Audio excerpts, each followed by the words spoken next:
Good morning, and it's Lily here from Heal Scotland and Scotland's Wild Medicine. And with me this morning, I have the multi-talented Fiona Leishman. Fiona, thank you for your time and thank you so much for all the you're doing at the festival. I'm so grateful and appreciative. How are you? I'm good. I've just done a sound bath, so I'm a wee bit like floaty right now because everybody else floated out the room, and when you're doing it, you get the float. Yeah, oh, sound baths just are the best, aren't they?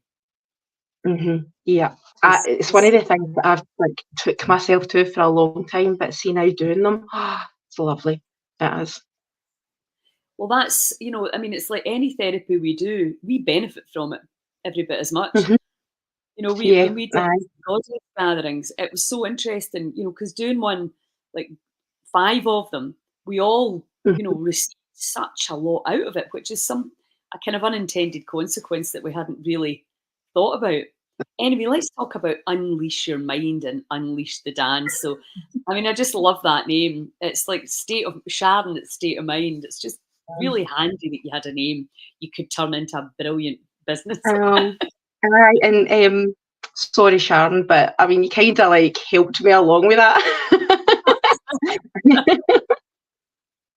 Somebody said to me the other day, "Did Sharon take copy?" And I was like, "No, I actually went to Sharon myself for some therapy, so officially I think I'm the person that copied Sharon." Yeah, that's great. And do you get that? You've spelt it wrong. Yeah, all the time. But I'm like, do you know what? What is the big deal about everything having to be so right? But then I suppose that's we go to school and get taught a certain way, so let's. Exactly. And now we're all like trying to break that. We're all over here banging drums, trying to break that protocol of doing it properly and doing it the way you're taught. And there's only one way. I know, it's crazy. It's like people think my middle name's Latigo.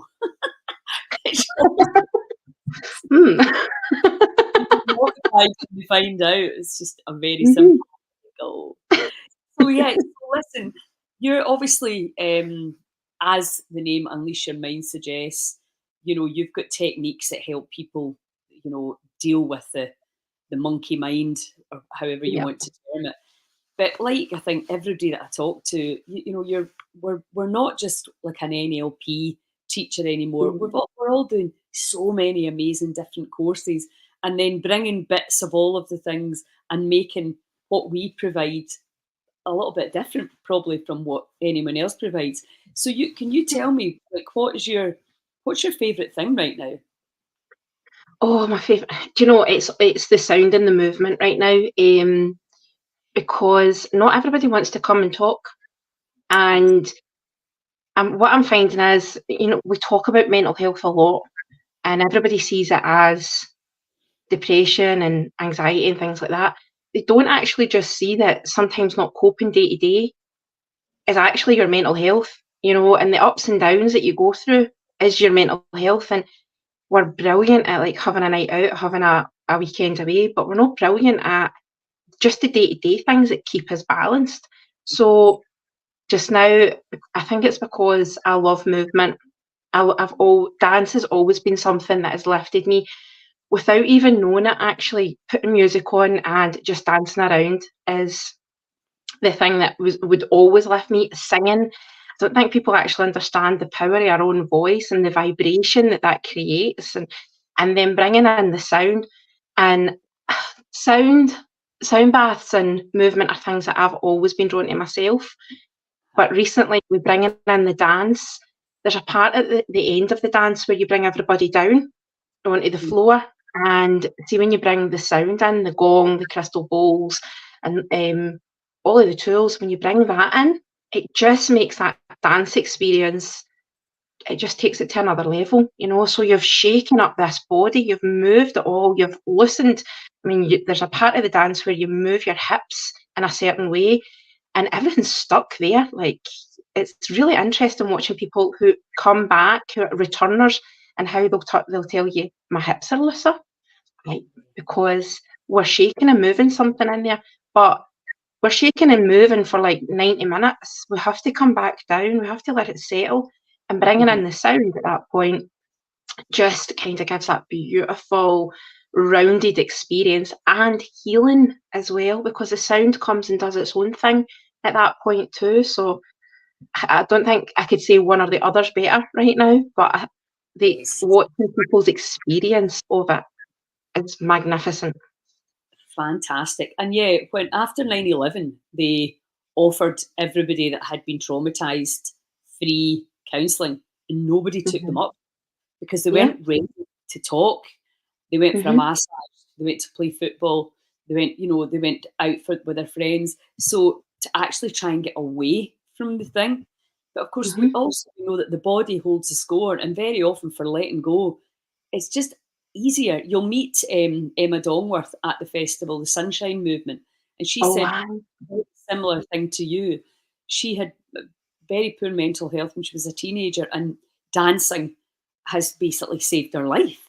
And I Yeah. think, we're always looking for this, expert in a laboratory creating a pill to make things better, instead of going, just be human, dance, sing, talk, laugh.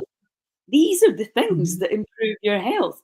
And these are Yeah. the things that you can do on a daily basis, because as we know, it doesn't matter how good a therapist or teacher, whatever name you want to give yourself, you are, it's the space in between the 6 days and the 23 hours that they're not with you or whatever. What are you doing then? And that's really what we have to do, is empowering people to understand they've got the power. Once they understand the techniques, they can use them. And I think, interestingly enough, a couple of people said, two that I know of, so I'm imagining quite a lot of people, they saw us dancing. There wasn't actually any dancing at any of the goddess bands apart from one. And I wouldn't really call it dance per se. It was movement, with a Yeah. purpose. But obviously Cara come in first thing in the morning. We would ham up like that, dancing around. Saw that and said, I don't want to dance, so I'm not coming. And you're like, wow, seeing people That's the like block I'm finding. The word. It's the word.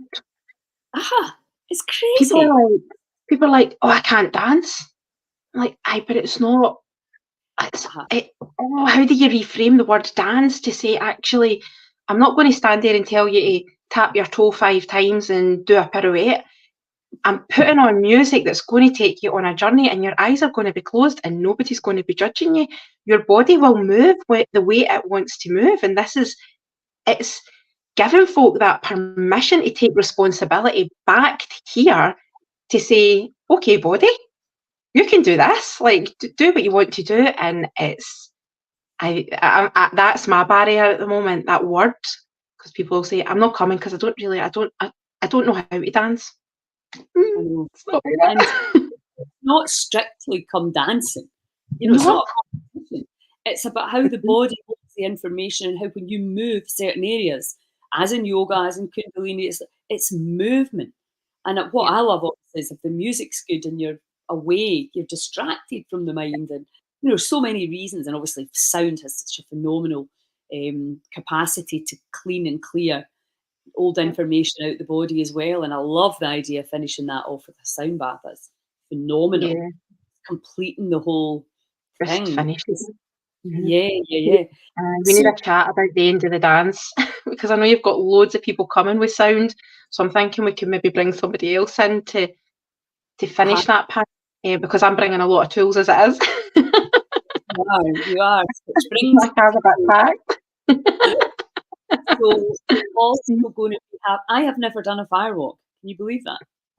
No, I actually don't believe that. I'm quite surprised at that.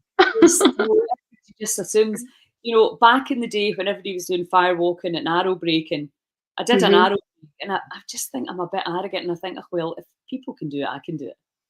Aye. So it was, I didn't feel if I could overcome this. So I'm really, really excited to try it myself. And see, because I've obviously been reading a wee bit more about it since we decided that you would offer that for us.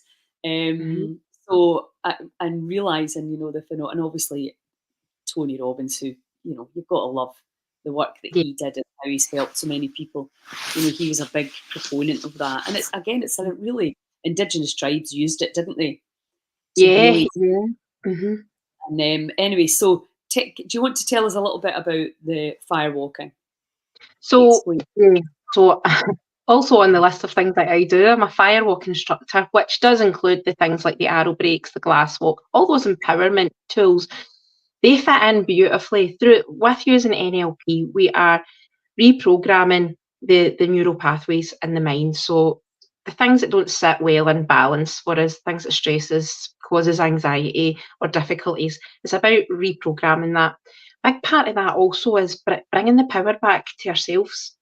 And firewalking and all these empowerment activities are a huge physical way of recognizing that. So with fire can represent anything in your life, anything that you're ready to break through, overcome. And the way that I run a fire normally is in a more spiritual way, and going back to that ceremonial type setting where you make an offering to the fire, you let something go to the fire. So there's times where I'll ask people to write on the logs, what they're ready to let go, what they're ready to call in, and offer it to the fire. There's other times where if I can find a cedar tree, we offer some cedar to the fire and we make an offering. And while we're doing that, we're basically asking the fire to cleanse, because as much as it's fire, it's a very cleansing thing. My first ever experience of stepping on a fire was like see that morning when you walk down to the river or the sea and you know it's going to be freezing. That was my first experience.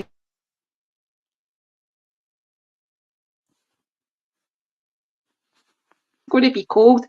Obviously with the fire, I was like, this is going to be hot. And that feeling, and you can see it on people's faces. They take 1 or 2 steps and it's like something switches. It's the same on the glass walk. There is this instant energy switch, and then they take the last of their few steps, they get off the other end and they are filled up. That fire has filled them up I'd say their belly up, but obviously their feet. It's the energy of that fire has just brought them home to themselves as a reminder. Obviously, we've got adrenaline pumping and things like that. Yeah. And a lot of times people say, can I walk it twice? Can I go again? Because the first time they're so scared of it, then they get that bump of, I've done it. And then the second time they're really like centered and good to go and really experience that again. And they still come off amazed. Every firewalk's different. Every time you walk the fire, it's different. But I feel so blessed and privileged to witness this. I turn the logs, I bring them down to popcorn-sized coals. I spread it out. I'm not the person that makes your foot go on that fire. Yes. That is your individual choice. But wow, you trusted me to be there through that experience, and it's the most privileged position that you can be in, to watch somebody's energy shift. And folk will say to me, can we get photos and videos for your website? And I'm like, you'll never capture that. No. You'll get nice pictures, but you'll never capture that energy, that instant change in somebody. Mm-hmm. Fantastic. Oh, it's exciting. So we'll be doing that on the Saturday evening. It's between 6 and 8 before the entertainment starts. So, and you have to be sober. So if anybody wants to come along. So I've ordered the wood, and I think we're going to do it over by the water, which will be beautiful. Perfect. So you and I can talk about that when you arrive, and we can make sure everything's in order. I've got a few volunteers around to help as well. So so anybody that's coming to the festival will be able to join in on that. So thank you for that. So can you just talk a little bit about the dance? What do you actually call it? What is it? Ecstatic dance? It's ecstatic dance, yeah. So it's ecstatic dance. It's a bit like, it's another one of those dances that are out there now. You've got like every type of breath work out there. You've got every name for dance out there now as well. So it's ecstatic dance. I have been training with the School of Ecstatic Dance since end of October, I think. I went through this, and the reason I had went off to Austria back in September, and I went to learn about body types and bringing that into my work. So understanding the William Reich method of the 5 body types, how that impacts the personality, where that comes in during pre-birth, womb, and then birth. So I went thinking, I'm just going to learn this, right? I'm going to be bringing that back into my therapy sessions, and this is going to be great, and people are going to understand themselves better. I actually went and got a full week of extreme healing. We were in a room and we danced 3 times a day. We did breath work, we did medicine circles, because I was over there with a woman called Krista Gilda Kerner, and so she's a shaman, and Krista Gilda and her partner Greet are phenomenal. They're women that have just got a huge amount of knowledge, right? So being in a room with these 2 women, and I think there was 5 of us in total there to learn. And we went through the theory and the role plays and the constellations of the body types work. But because we were doing that, we were constantly shifting our own energy, going through our own, because we were doing constellation work. So you'll know that for the stuff that we did with Vida at the Goddess Gathering. We were doing that work. So you're going into your own stuff. So you're shifting your own trauma, you're accessing this. And to break that up, we were using dance, we were using breath work, medicine circles, all sorts of things. And at first I was like, oh, I'm not really into this, dancing in a room, totally sober, may I add. And I've been sober for like 4 and a bit years, but I felt really exposed, moving in a room with other people. And I think that is absolutely the Scottish, British version of myself in that room, because all these other women were Austrian, German, where else? There was somewhere else one of them came from, and they just move. They just go for it. They're free. They just have this different way of being with their bodies. And as the week went on, and this dancing multiple times a day, dancing with your eyes shut, being put in the middle of the circle and have everybody copy you while you dance, and that was like not comfortable. But it breaks something. It breaks those barriers down. And I came back to that, and I was like, and the shaking was a massive part of it, right? Yes. And that shaking was something else. Like, you actually, over 5 days, you could feel changes happening in your physical body. Emotionally, there was days where I just didn't stop crying. My body was just letting go constantly. But the shaking was cool. So static dance, I came back from that, and it was like swirling, and I was like, yeah, I've always danced about the kitchen. Dancing always lifts my mood. And I went searching, and I found a shaman down in, I wouldn't say London, but somewhere like that. And I got in touch with Rebecca, and she said, yeah, I'm going to be starting a teacher training course in like a month. We had a chat, and I was like, right, sign me up. Definitely sign me up, because I know how much I got out of 5 days of doing this constantly. I want that. I want to be able to take that to other people, because the power in that, because people don't want to come and talk too much. They don't want to chat. They want something to feel better. And I don't know if it's that, or if I go do this, I'll get a wee plaster on it and I'll feel better, or it'll just be enough. But what I'm seeing it as, it's like the seed getting planted. So they come intrigued about this dance or the sound bath, but actually what's happening is the seed is getting planted, and then the talking comes later. So they're stepping forward on that journey. So with the dance, there's a big part of it where we purposely shake, and it's amazing. That part's amazing. I've been going to Stuart McDade's boot camp every week, and he'll put music on, I'll start shaking, and then I'm like, you have to come to this dance workshop at Heal Scotland, because he's like, so the shake is getting out there. But the shake really does move the body. We then move to the shake into a free flow section of the dance, and that is really the point where, with the shake, because you shake for quite a wee while, your brain goes from, I'm so aware of this, to, wow, you go somewhere else, and your eyes are shut the whole time. So you're away somewhere else. Everybody else in the room doesn't exist anymore. You've gone, And then we move into the free flow dance part, and that is where your body tells you how it wants to move. So I've had people lie down on the floor. I've had people walk in the infinity symbol. That actually happens quite a lot, actually, the infinity symbol. I've had people come back out of the dance and tell me they were up mountains with little Indian men and gurus. They've been there was one day 2 people had been at the sea and they were calling in ships, which was so bizarre because they were at opposite sides of the room. But when we came back, they had both had this experience.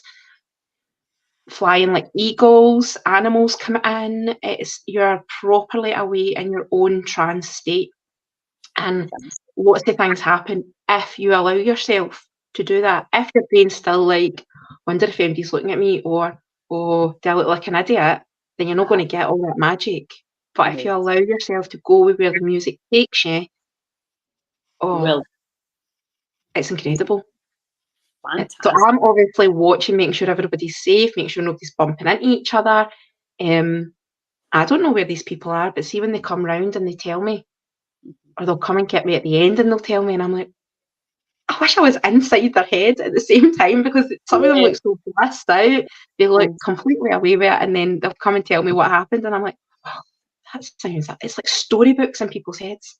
So you free flow dance part, and then we come down. We have to settle the body after that, because there's been a lot of movement. So we settle the body, and that's where the sound comes in perfectly in that part. Back down to the ground, just letting the body settle, and you feel that it's like, I keep saying it's like a snow globe, but it is. It's like everything's settling in a snow globe. Your body just coming down, the energy that is no longer required in there, just draining out, and you just come into this completely blissed. That bit of breath work where you're totally blissed, that's where you get to. Just totally blissed, lying on the floor. And that's where sound comes in beautifully, just to finish that off. Fantastic.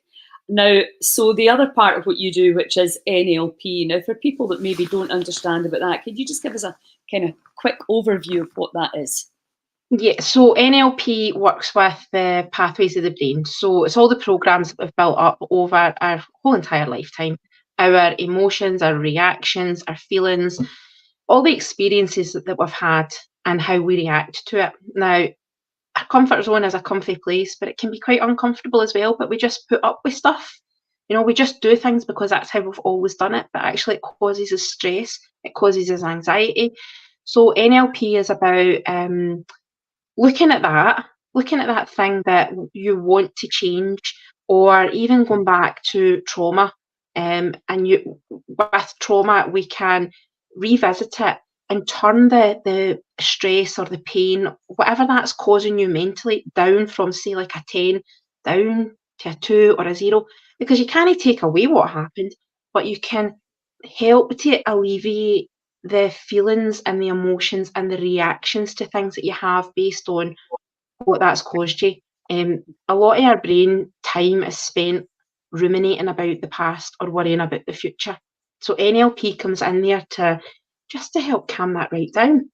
So we use quite a bit of like trance techniques to just get in there, notice what's happening, feel the feelings, and then it's like turning a dial. Different techniques help to just turn that down, turn the volume down on certain things, change the picture, change your outlook on what could occur, and just rewire that pathway. Never taking away not invalidating anybody's experiences. You can't change the past, but settling it, becoming a bit more accepting. And I heard you this morning talking about letting things go. It's about allowing your body the peace and your mind the peace. So NLP works with stress, anxiety, depression. We can go back to trauma, addiction, a whole host of things. NLP can work on, and it can be for something that you consider as very small, or it can be something that's a little bit bigger and a little bit heavier. Sometimes you need more than one session, sometimes one session's enough. But yeah, that's NLP is. I started off as a life coach, and I love coaching, but coaching is very much forward focused. And the people that were coming to me were stuck. and you can't get unstuck until you go back a wee bit sometimes to just. Yeah. Yes. It was exactly what you were talking about this morning. It's going back to that place, looking at it with different eyes, turning down the pain, the grudge, the guilt, the shame, whatever is back there, turning it down, turning the volume down, and being able to then move forward, because you can't go forward if you're stuck in mud. So yeah, that's why I moved on to do things like NLP. Well, I think that's what we do, isn't it? I mean, that's certainly. I mean, the Sedona method was and still is, one of my favourites, because it was the first. It really opened my eyes to. I hadn't really understood perception could be changed quite quickly and simply, and how freeing that is. So, but also, I think, I don't know, last count, it was something like 13 or 14 different ways of really getting to the same thing, because the mind can be tricky, can't it? And like family constellations, that's a form of letting go of the history, the ancestral stuff that's done in a really clever way that the mind can't interfere with. So I think that's, most people that I'm talking to and that we met at the gathering are, like I was saying earlier, we're just doing course after course as we evolve ourselves and move into, this could help. Yeah. And then, of course, when it helps us, we're obviously passionate about getting that out. It's the bit about helping yourself. So anything I do, it's because it's come from a place that's, I've experienced it, and I think as much as it's rubbish going through bad experiences, it gives you the gift of understanding other people and being able to come from a place with techniques and tools that this might not work for you today. I had a lady this morning who came to the sound bath last week. She settled. She had an amazing experience. This week, she couldn't settle. It's just, you find your things. You find what works for you, so, but you come from a place of understanding what it does, understanding what it can bring people as well, when you go and experience it all for yourself. Use it as your own tools. That's going to be great at the festival, and you're going to be around all weekend so people can chat to you, because that's another thing with the lives, is to introduce all the contributors to the public, because a lot of people are shy. They maybe not want to rock up, but then they can either send you a private message, or they can come and meet you at the festival, and getting to know people that are doing these things, so that if you're ever in, you may be fine right now, but if you ever need help, at least you understand what NLP can do for you, what letting go can do for you, what homeopathy is about, what ecstatic dance can do. So instead of just seeing the words and think this whole load of hippie shit, right, that helps me to rewire my brain and let go of trauma. That helps me to unlock stuff that's been trapped in the body and really help me change the brainwave states. And also it's another form of letting go, isn't it? So it's really, that's the purpose, is to educate, inspire and support. So listen, thanks an absolute million for your time, because I know you're so busy, and I can't wait to see you in the flesh. 3 weeks today. 3 weeks, I'm off to Austria first for a breathwork festival, and then I'm not signing up to any more courses. And I've just opened my wellbeing rooms as well. So if anybody is local take a look, then I'm here offering energy healing, sound therapy treatments, Reiki, NLP one-to-one work, of course, coaching. It's all here, and finally all together in these wellbeing rooms. So how many rooms have you got? One big giant one right now within a building of many. So well, I'll come and visit sometime when I get the chance. Thanks a million, and I'll see. Thanks, Paula. Yeah. Ciao. I look forward to the course when you get back.